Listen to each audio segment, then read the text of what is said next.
हाजी चौक और उसके इतराफ के तमाम बड़े बुजुर्ग माएं बहनें, पहली बार आपके दयारे मोहब्बत में हाजिर हुआ हूं। आपके अपने लोकप्रिय प्रत्याशी अजय नाथ शाहदेव जी, कमरुल हक साहब, अनवार अंसारी साहब, हमारे माइनॉरिटी डिपार्टमेंट के स्टेट चेयरमैन मंजूर अंसारी साहब, कुशल उरांव जी, बिलाल अंसारी साहब, जहीर मंसूरी साहब, शमीम मंसूरी साहब, पृथ्वी लाल नाथ शाहदेव जी, ऐनुल साहब, बाकी जो भी यहां पे हमारे साथी मौजूद हैं, हमारे माइनॉरिटी डिपार्टमेंट के प्रभारी उमैर खान साहब, इसी थके हुए दस्ते तलब से मांगते हैं, इसी थके हुए दस्ते तलब से मांगते हैं, जो मांगते नहीं रब से वो सबसे मांगते हैं।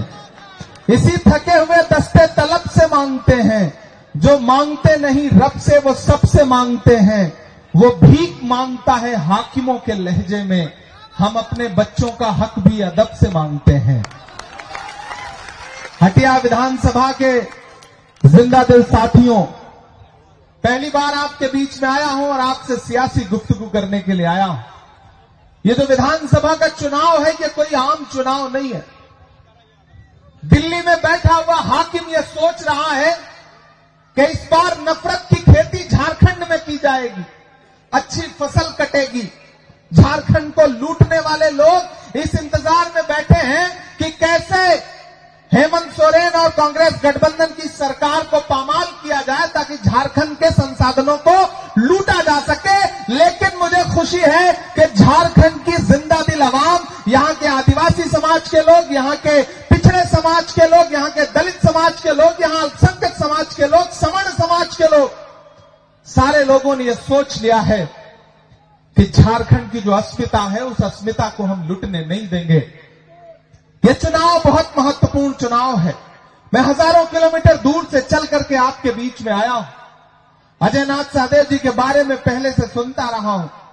पिछले चुनाव में आपने लगभग इनको किनारे पे पहुंचा दिया था, लेकिन मंजिल पे पहुंचने से पहले थोड़ी सी कसर बाकी रह गई थी।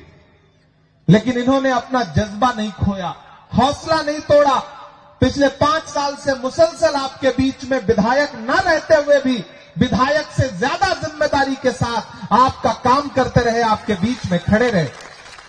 मैं इसलिए आज इनके सामने आपके बीच में अपील करने के लिए आया हूं कि मेरे भाई, एक तरफ भाजपा की नफरत की राजनीति है, वो नफरत की राजनीति जिसमें भारतीय जनता पार्टी के चुने हुए मुख्यमंत्री जो भाषा बोल रहे हैं वो संविधान के खिलाफ है, वो इस देश के आईन को पामाल करने वाली जबान है। लेकिन पूरी बेशर्मी के साथ जो भाषा झारखंड में बोली जा रही है, उस पर भारतीय जनता पार्टी को बड़ा गर्व है, बड़ा फख्र है। लेकिन ये हटिया विधानसभा है, यहां हिंदू हो, मुसलमान हो, सिख हो, ईसाई हो, आदिवासी हो, दलित हो, सब एक दूसरे से जुड़ के रहते हैं। ये मोहब्बत की जमीन है। मैंने सुन रखा है यहां के बारे में, जिस महल का भी जिक्र हो रहा था, कि अगर रामनवमी का जुलूस जाता है तो मुहर्रम का जुलूस भी जाता है, आदिवासी समाज के लोग भी जाते हैं। ये जो गंगा जमुनी तहजीब है, ये जो भाईचारा है, इस भाईचारे को तोड़ना चाहती है भाजपा। पिछले 15 साल से यहां भाजपा का विधायक है, लेकिन काम के नाम पे क्या किया है आप सारे लोग जानते हैं। सिर्फ और सिर्फ बांटा है, सिर्फ और सिर्फ नफरत की राजनीति की है। ऐसे में मेरे भाई, ये चुनाव इस बात के लिए आपको पुकार रहा है कि उठ खड़े होइए और साथ दीजिए अजय नाथ शाहदेव का।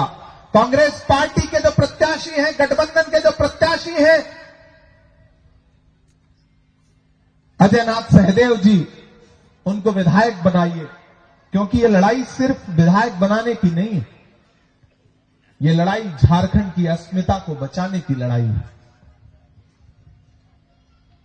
भारतीय जनता पार्टी के लोग आएंगे, बड़ी बड़ी बातें करेंगे। प्रधानमंत्री जी ने यहां आके बड़ी बड़ी बातें की, लेकिन याद करिए वो दिन कि जब आपके लोकप्रिय मुख्यमंत्री को, आदिवासी समाज के लोकप्रिय मुख्यमंत्री को बिना किसी कारण के, बिना किसी कसूर के महीनों जेल में रखा भाजपा की सरकार ने। आज भाजपा झारखंड में आकर के किस मुंह से आदिवासी समाज की बात कर रही है?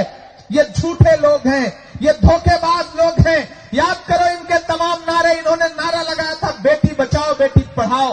2014 में प्रधानमंत्री ने नारा लगाया बेटी बचाओ बेटी पढ़ाओ। इन्होंने नारा लगाया बहुत हुई महंगाई की मार, अब की बार मोदी सरकार। इन्होंने नारा लगाया सबका साथ सबका विकास। इन्होंने नारा लगाया कि खजाने की चाबी चौकीदार को सौंप दो, हम देश नहीं लूटने देंगे। लेकिन हर नारे की सच्चाई आखिर में क्या निकली? पहला नारा था बहुत हुई महंगाई की बार, अब की बार मोदी सरकार। लेकिन हालत क्या हुई? जो पेट्रोल डीजल 58 रुपए लीटर बिकता था वो 100 रुपए के पास पहुंच गया।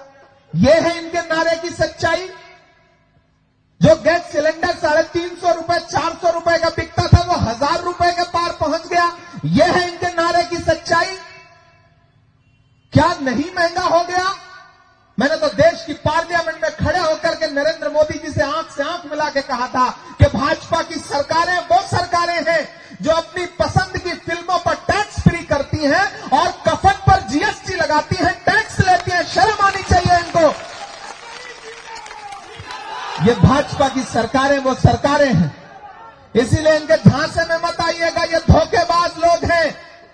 ये नारा कुछ और लगाएंगे, करेंगे कुछ और। इन्होंने नारा लगाया था बेटी बचाओ बेटी पढ़ाओ, याद है प्रधानमंत्री का यह नारा?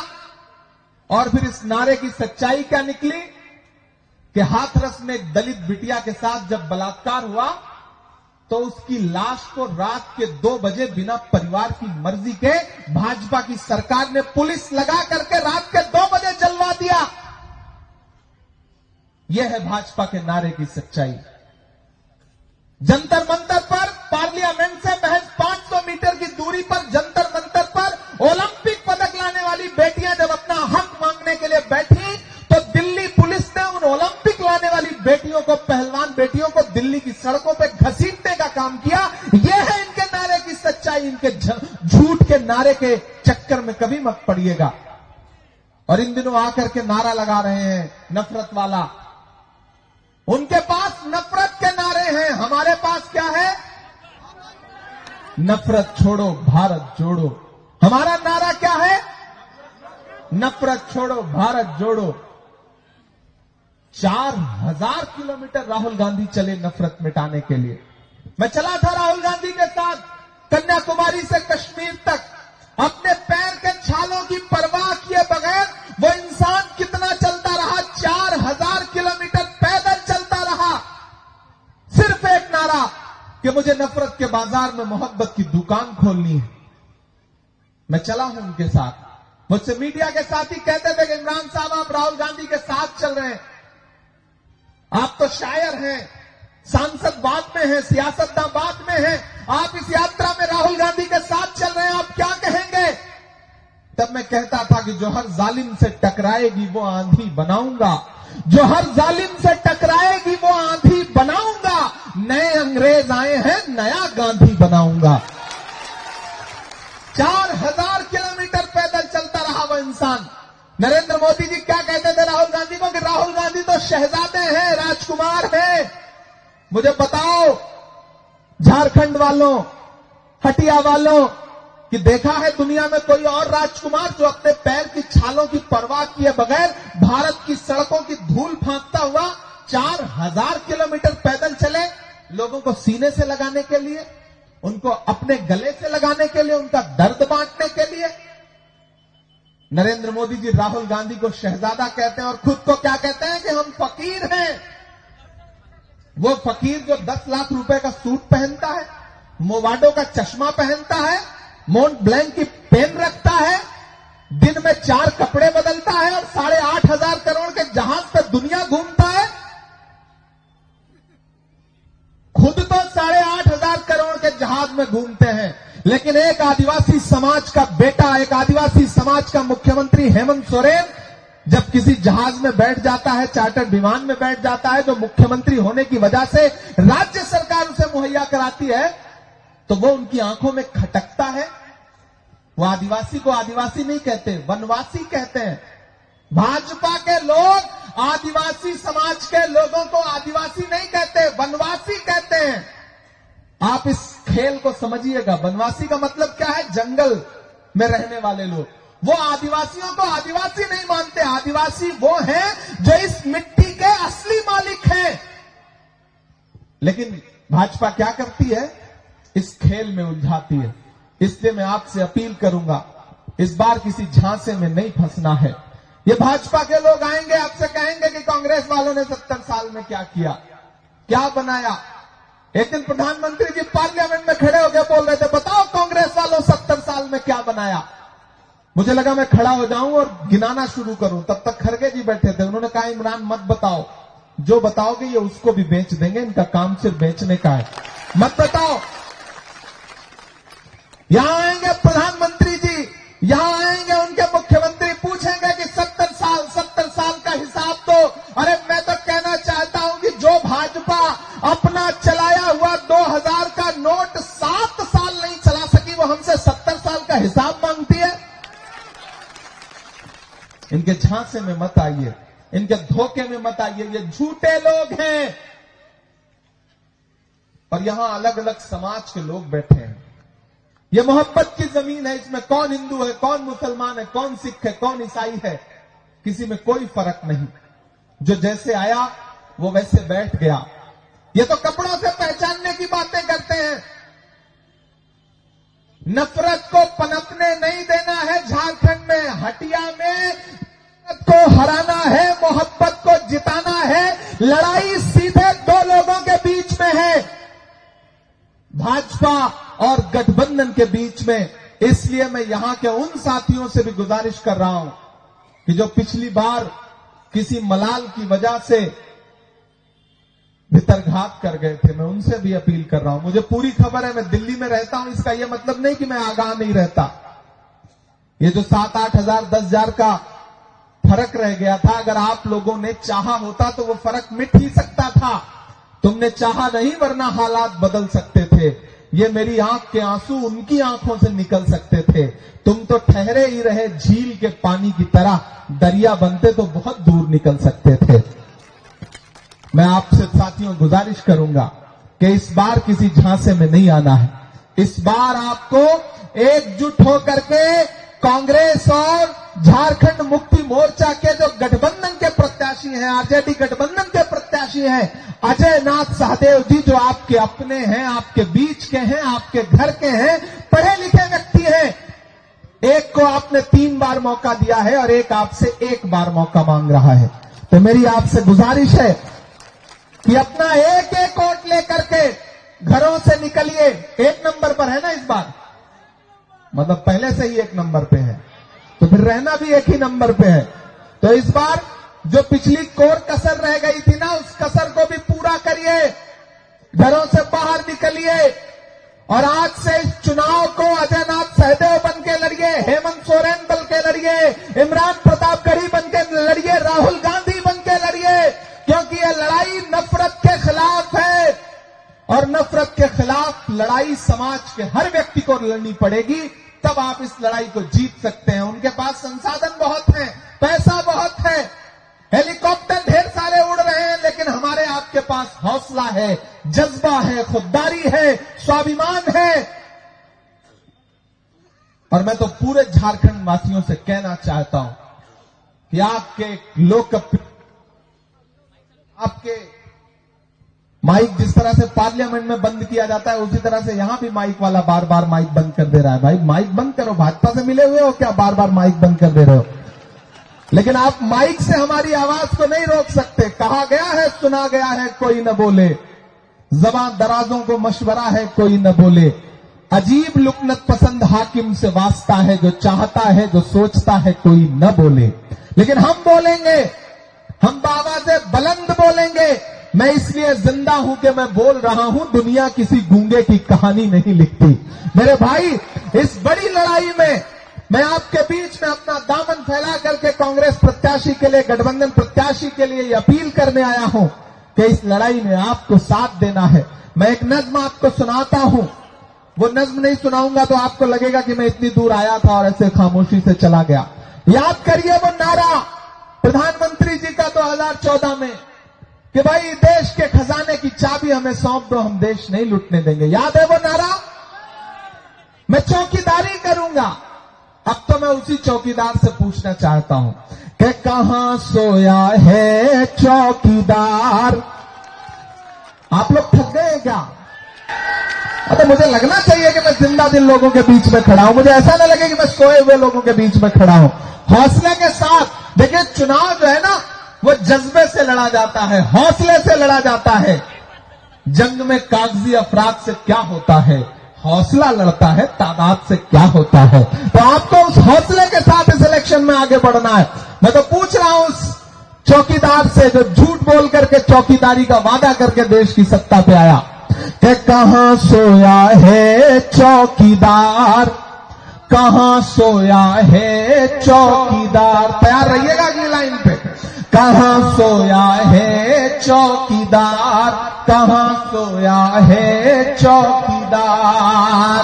विजय माल्या नाक के नीचे से हो गया फरार। कहां सोया है चौकीदार, कहां सोया है चौकीदार।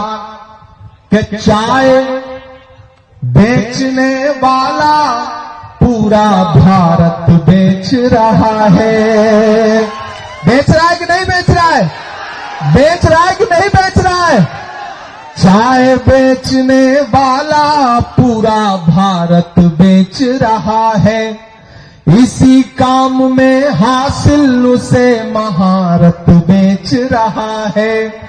कि रेल बिक गई, तेल बिक गया, बिका हवाई अड्डा। अब एक भी हाथ खामोश नहीं रहना चाहिए अगली लाइन पे।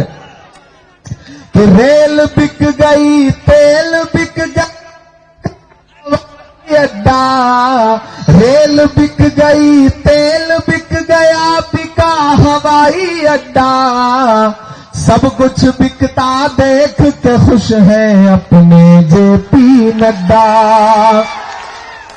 के जनता महंगाई की मारी, जनता महंगाई की मारी करती हाहाकार। कहां सोया है चौकीदार, कहां सोया है चौकीदार।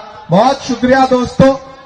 बस एक बात आपसे आखिर में कहना चाहता हूं कि बहुत दूर से चल करके आपके बीच में आया हूं। झारखंड पर दिल्ली वालों की, असम वालों की, गुजरात वालों की, वहां के जो हाकिम है ना, उनकी बड़ी साजिश वाली नजरें हैं। अपने सूबे को बचाइए। नफरत आपके सूबे को अपने आगोश में लेना चाहती है, लेकिन आप झारखंड के लोग हैं। बहन कल्पना सोरेन जब नारा लगाती है कि झारखंड झुकेगा नहीं, इंडिया रुकेगा नहीं, तो ये नारा भाजपा वालों के कलेजे में तीर की तरह चुभता है। इसलिए भी मैं आपसे अपील कर रहा हूं कि देखिए, ये जितने झंडे यहां पे लगे ना, एक तरफ लालटेन है, एक तरफ तीर कमान है और एक तरफ हाथ का पंजा है। लालटेन जलाओगे तो रोशनी होगी, और तीर कमान चलाने के लिए हाथ की जरूरत पड़ेगी। हाथ से ही तीर खींचोगे ना, पंजे से ही तो तीर खींचोगे। तो इतना अच्छा एकजुटता बना लो, इतना अच्छा गठबंधन बना लो। नेताओं ने गठबंधन बना लिया है, जमीन पे अगर कार्यकर्ता भी गठबंधन बना लेंगे।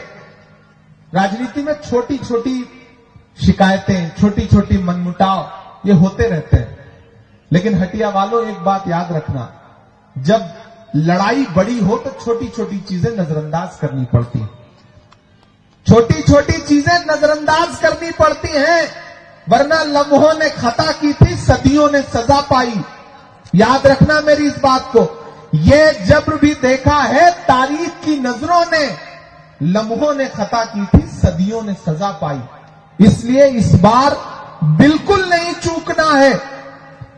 जेएमएम, कांग्रेस, आरजेडी, जिसके जो भी चाहने वाले, जो भी कार्यकर्ता हो, एकजुट हो जाइए। बिल्कुल एक निशाना आपके दिमाग में हो। जहां कांग्रेस का प्रत्याशी है, वहां हाथ का पंजा आपका निशाना होना चाहिए। जहां जेएमएम का प्रत्याशी है वहां तीर कमान आपका निशाना होना चाहिए, जहां आरजेडी का प्रत्याशी है वहां लालटेन आपका निशाना होना चाहिए। अगर आपने एकजुट होकर के वोट कर दिया तो फिर से झारखंड में हेमंत सोरेन को मुख्यमंत्री बनने से कोई ताकत रोक नहीं सकती है। इसलिए बस इतना, यहां माएं बहनें भी बड़ी तादाद में बैठी हैं। मैया समाज योजना, मैया सम्मान योजना जो चल रही है ना, अगर चाहती हैं कि और बढ़े, इसकी धनराशि और बढ़े, तो फिर घर में एकजुट होकर के एक साथ उस दिन निकल करके जाइए और अजय नाथ सहदेव को वोट दे करके उन्हें विजयी बनाइए।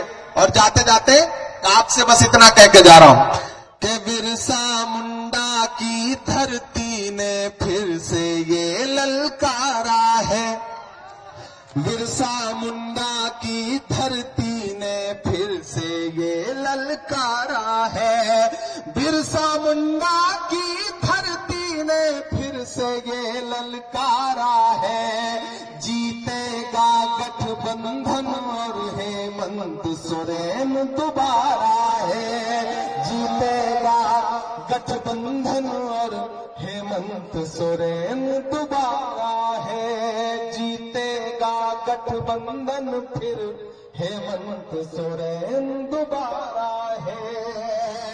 बहुत शुक्रिया। आपसे वादा करता हूं, आप अजय नाथ सहदेव जी को जिता के विधायक बनाइए, झारखंड में गठबंधन की सरकार बनाइए, फिर आपसे मिलने के लिए, आपका शुक्रिया अदा करने के लिए आपके बीच में आऊंगा। हमारे स्टेट चेयरमैन मंजूर अंसारी साहब, हमारे national vice chairman Anwar Ansari साहब, सारे साथी यहाँ पे, और हमारे कमरुल साहब मजबूत आदमी है, देखिए सेहतमंद आदमी है, इनकी सेहत ऐसे ही मजबूत होती रहे, इनका ये वजन इसी तरह बरकरार रहे, सरकार आने दीजिए, इनका सियासी वजन भी बढ़वाया जाएगा, ये वादा करते हैं आपसे। बहुत शुक्रिया, बहुत मोहब्बत।